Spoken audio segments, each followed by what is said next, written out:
Well, Shillong got its taste for international football for the first time as India and Maldives walked into the hallowed ground, Jawaharlal Nehru Stadium, Shillong, and it started off with a bang as Sunil Chhetri found some space on the left flank, and Samu Ali, the captain of Maldives, almost scored an own goal had Sharif not been there. Mahesh couldn't capitalize on the follow-up. This was a clear indication that India was ready for the fight. 18 months on, having not won an international match under Manolo Marquez as well, they started with the right foot. And it continued as Brandon almost volleyed this through, a cross by Suresh, just couldn't get the right connection, shinned it, went wide.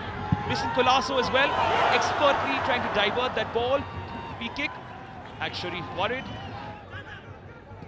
put away from getting his first goal in international football.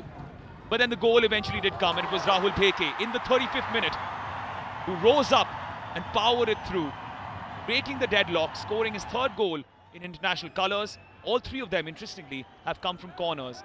Assist provided by Brandon Fernandes. Cause for celebration, India's number 2. But then there were problems for Brandon. Got a knock, got injured, had to be stretchered off. India's momentum continued as Sunil Chhetri almost scored.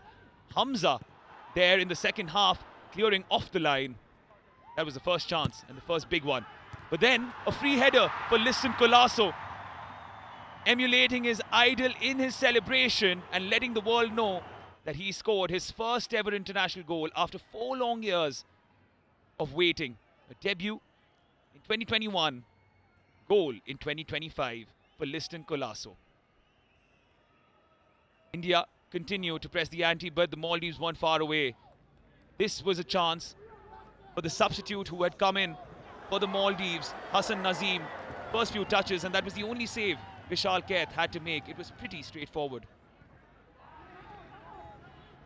As India made its grasp, Rowling, Mahesh Singh put in a cross, but there were no takers. It fell through towards Liston Colasso, who had time and space to pick Sunil Chhetri, who was deft in his touch. Goal number 95 for Sunil Chhetri as he makes his comeback in international colours, and it's the first win under the charge of Manolo Marquez for India, winning this match against Maldives 3-0, courtesy Rahul Bheke, Colasso, and a comeback kid in Sunil Chhetri.